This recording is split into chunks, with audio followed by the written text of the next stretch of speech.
And welcome everybody to DC's Den of Gaming. This is Manor Lords, and I haven't played this game since it was first released. You can see my old videos if you want, and now there's been quite a lot of updates on it, which is very exciting. And I'm just going to show you the early game mistakes you can make from a initial game to then a later game. And we'll do this in two parts, so this is going to be my first part, and I hope you like it. So the initial thing I would say is always save a template of your new game, because then you don't have to go back and try to redo which shields you want, what symbol you want, etc, etc. You might like this, or you might like this character, and you just do save code here. It will save it so that every time you do a new game it will come back to it. The second bit I would say is, I do challenging at the moment, but when you go to a map and you're choosing a map, always make sure that actually you are going right next to the trading point here. So at the edge of the map, because you want to build a trade point as close by to your settlement as possible so that you can bring in money later on. So that's quite important, I would say. Here's a good position because it's very near. I mean, if you're going to go into the middle of the map, the only good thing about going in the middle of the map, sometimes it can have more barley fields or rye, things like that. The ground might be more fertile, so it might be a better solution or strategy in that sense, but not all the time. Now the third point I would say is, what are you doing? Are you doing a restoring the peace, or are you doing a fractured realm? If you're doing fractured realm, it's interesting because when you have mercenaries you can buy, you don't have to buy them straight away, you can buy them later. Whereas if you're doing restoring the peace, if you don't buy those mercenaries, and if the Baron buys them, then you're going to not be able to recruit them the next month. So that's very important, depending on which game you're playing. So I'll do restoring the peace, and I will play this one. And I think we are in challenging mode.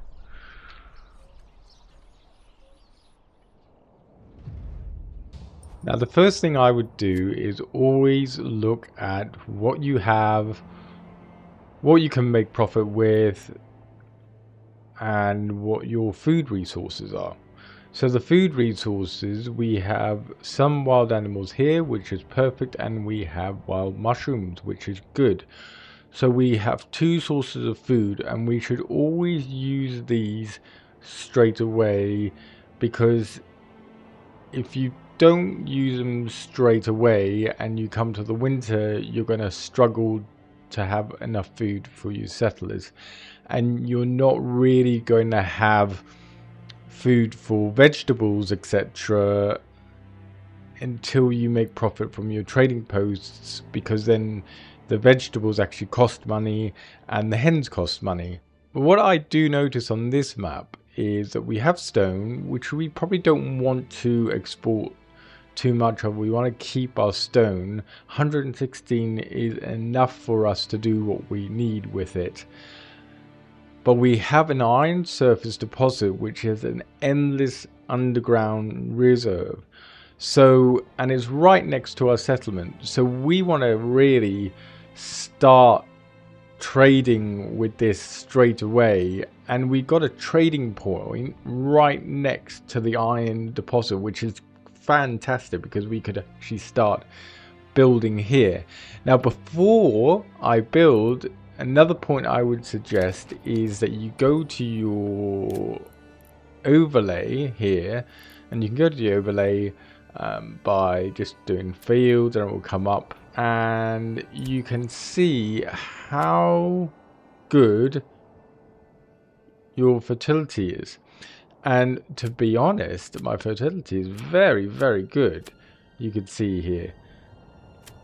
So we're not going to really have trouble with this region that much, because we have very good fertility. We even have a clay deposit here, I just noticed, and we have the iron, endless iron deposit, so that's going to bring us a lot of money, because we can actually make spears, we can make knives, etc, etc. Sometimes if you didn't have a very good overlay, you would probably have to use your iron deposit to make a lot of money, so that what you import in would actually be losing you money, but you'd be exporting a lot of spears, swords, etc. to make the money back. So my first thing I would do is I would build a logging camp, because we need the logging camp. And never put your logging camp on the red thing here. Otherwise, what will happen is that the animals will disappear and migrate somewhere else, and they could even migrate off the map. So you never want to put it in the red area. You never want to put it on the trees, because if you put it on the trees, then that will get rid of a lot of your tree supplies, and that's a problem.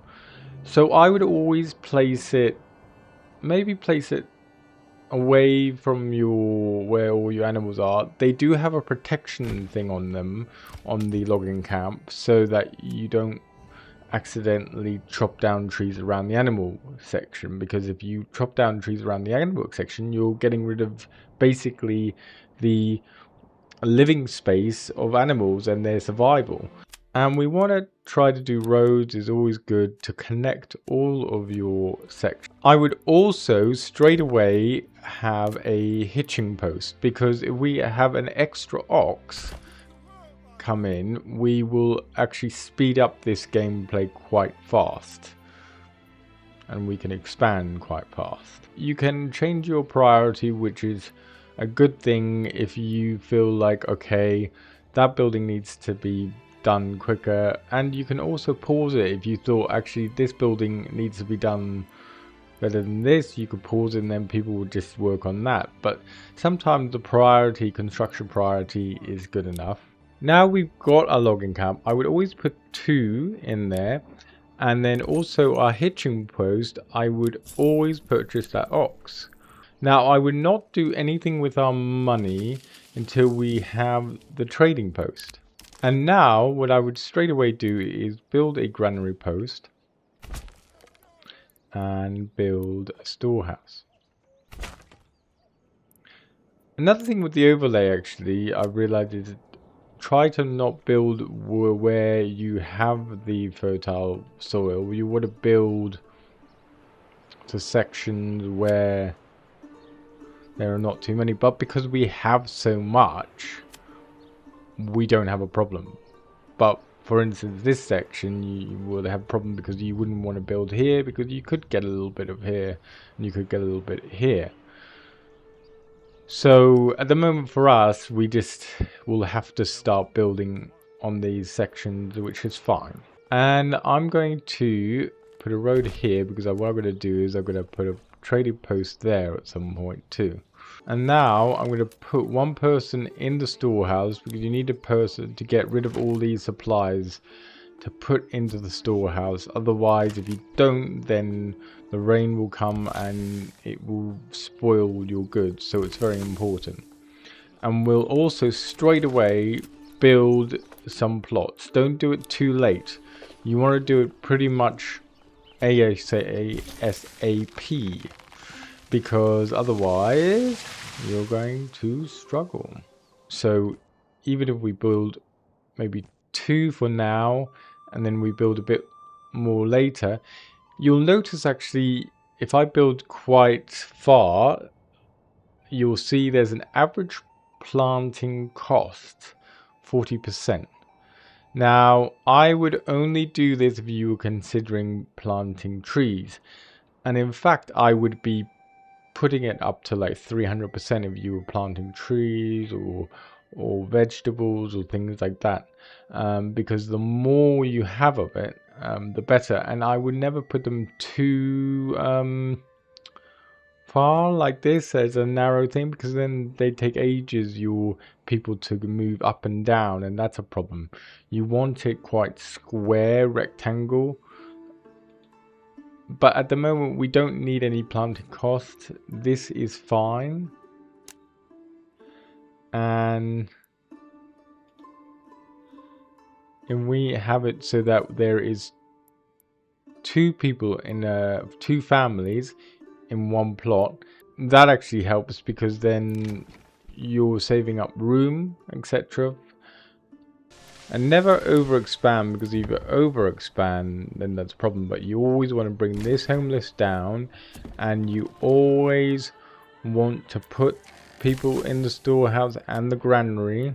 And then once they've been built, you could put another 3, because also you want 6, because you want to have one room left to have another person come in, which is important. And we'll even put a well in, and it's always good to know where you are actually putting the wells in. You want to put it where the blue things are, straight away after you built your plot. And also you also want a marketplace. It's very important, and we can start gaining some important food, etc. And this actually doesn't cost anything, this food one. And also a forager's hut, which we can put maybe here. And we can have one person in here to collect some food. And also notice that now we have unassigned family needed for construction work. So always make sure that you have one family to do your buildings and stuff like that. We don't need an assigned family in the logging camp for now, just because we don't have enough families to do the jobs they need. So we need to use one extra family to build what we need to build, and then hopefully another family will actually attend and come in. And you can see that by our monthly migration. So there we are. Another important aspect now is to actually put a saw pit. This will help. And there we are. Straight away we got a unassigned family to just come in, but you'll notice now we don't have any monthly migration, which is a problem. So we'll need to build again more plots so we don't have problems. And we can put this down so that we've got 2 coming in like that. And you can always put your roads around your houses so that you have room to expand later.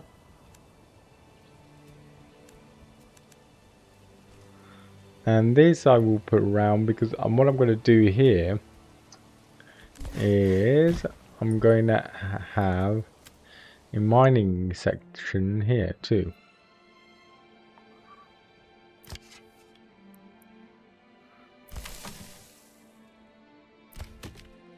And because we have an unassigned family there, we can put one more in the log camp.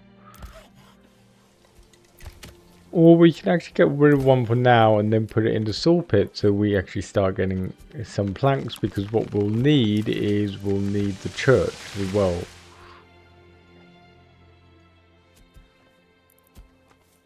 Because that is a approval we need.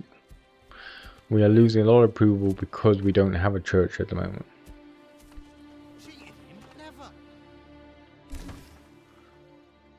So now we've got another 2 coming in, monthly migration, which is great. If you have 80% or more, then you get extra 2. Maybe just get rid of this guy for now, because we want to start bringing our timber up too. So now we don't have enough. You can see you could swap and change a bit. And it's definitely worth in the early start of the game to swap and change people around. because you'll find that you don't really have enough people to do things, and always handy to have 2 people here in the logging camp and 1 when you can, because you want to be making a lot of timber and not too much planks as well to deal with the situation. But now we have enough here. But the problem is we want somebody in here now, and we don't have enough people to do the jobs.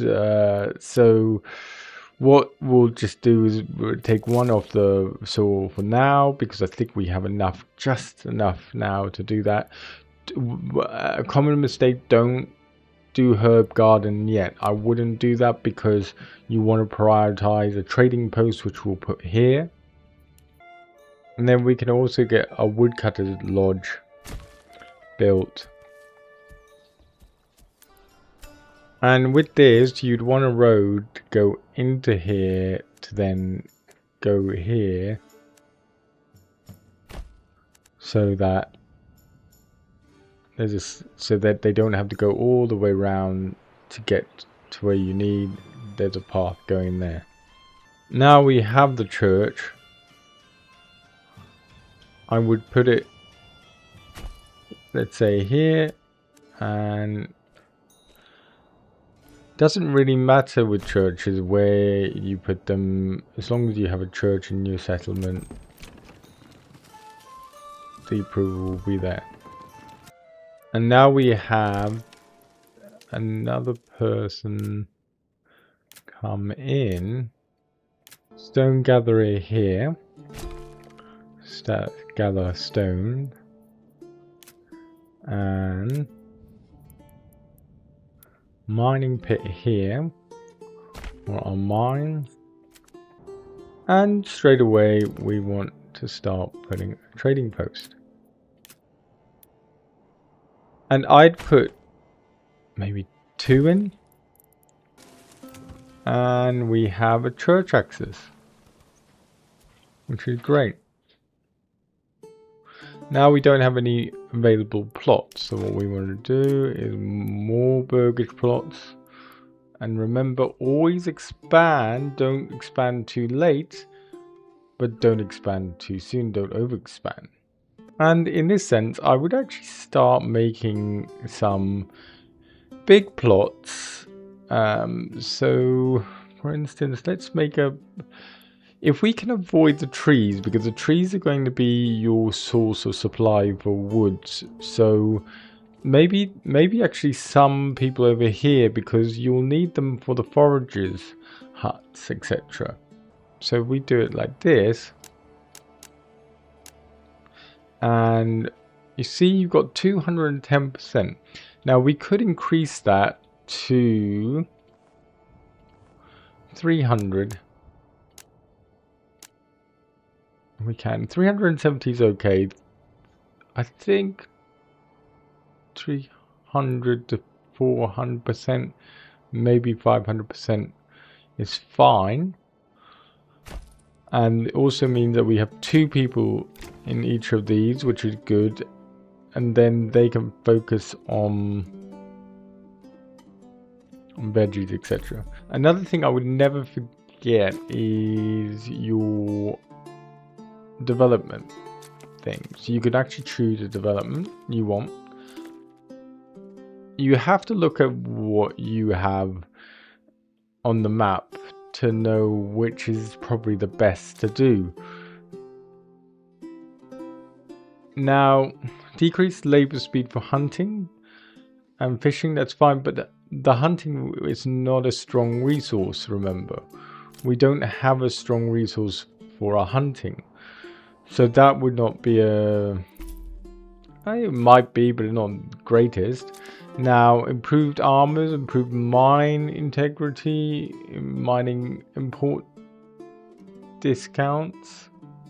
Could be quite good, because we do have an iron deposit, and it's quite a strong iron deposit we have.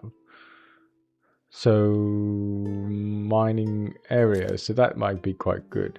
Efficient farming at an elevation, cheaper animal imports, increased mining labor speed. Well, that's quite good too, in my opinion, because artisan workshops inefficiency, which would not be so good for us because we're trying to make armor and things, so that's the only disadvantage of that. Now, clothing durability, increased sheep are more resilient. We want to focus on our fields, etc., which we have a very good fertility of. So our increased in blacksmith efficiency, that could be quite good. Weapon export value, that's very good. Equipped militia provide approval. That's good because we have an iron deposit. That could be our best bet here. And local handyman bonus. We're not going to have too much livestock efficiency, so this one might be actually really good for us because of what we have in our map with the iron deposit, etc.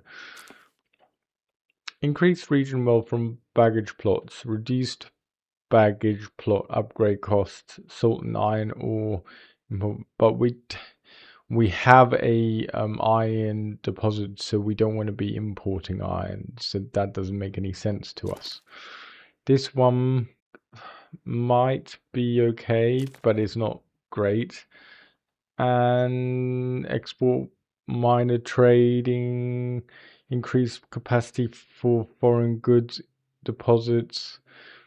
Okay, fine, but it's not our best one. I think this one is good because all those 4 points are very good to us. It gives us a massive bonus. And it says decreased livestock efficiency, which we're not going to get too much livestock. We will need livestock a bit, but it's not going to affect us that much. So I think this would be great. And you say yes, and you can't go back once you've done it. So choose something wisely, look at your map, see where what you need, and then go from there. And this makes logical sense because I have that iron deposit, mining deposit. I'm going to put an extra person in our forage hut so that we can gain more from this, and then I will get them to do that. Our things can be built. This has been built, so once they're built we can put more people in, which is great. Trading post is done. So what we want to start doing is putting some people in here, and we also want to put as many horses to help them as possible. And I would always build hitching posts as well near them so that we start having horses helping them, and then also baggage plots near the trading post is good. The reason being is that if you assign a person to a trading post, and if you, for example, had a settlement over here and no housing there, then they'd have to walk all that way to get to the trading post. And in the winter, if they traveled so far distance, then they could actually die or freeze to death, which you don't want. So having that houses nearby helpful. Also, it means they're more efficient because they're closer. I would start upgrading as well your granary when you can, and your storehouse just helps you later on when you get quite a lot of goods in there. Then you won't be like, oh my god, I have to get, and then you'll be in a rush to do it. With your trading post, I would immediately start trading firewood and export it. And I would immediately start exporting planks. And we should start seeing more money coming in soon. Never ever use your money start of the game to purchase other things except for the ox and then the 2 trading posts here. You can now see that we're starting to get money in, and we have food supply of 7 months and we have fuel supply of 10 months, which is great, and we're not even reached the winter. And we just had another 59 come through. No, and we just had another 37 come through, which makes it to 59 wealth. Now we have that wealth, we can actually start building some chicken coops. Another point is that if we can, not always, but if you can, get these camps, because if you do, then you will gain money from it. You see the Baron's already trying to get this. In my opinion, I tend not to do that.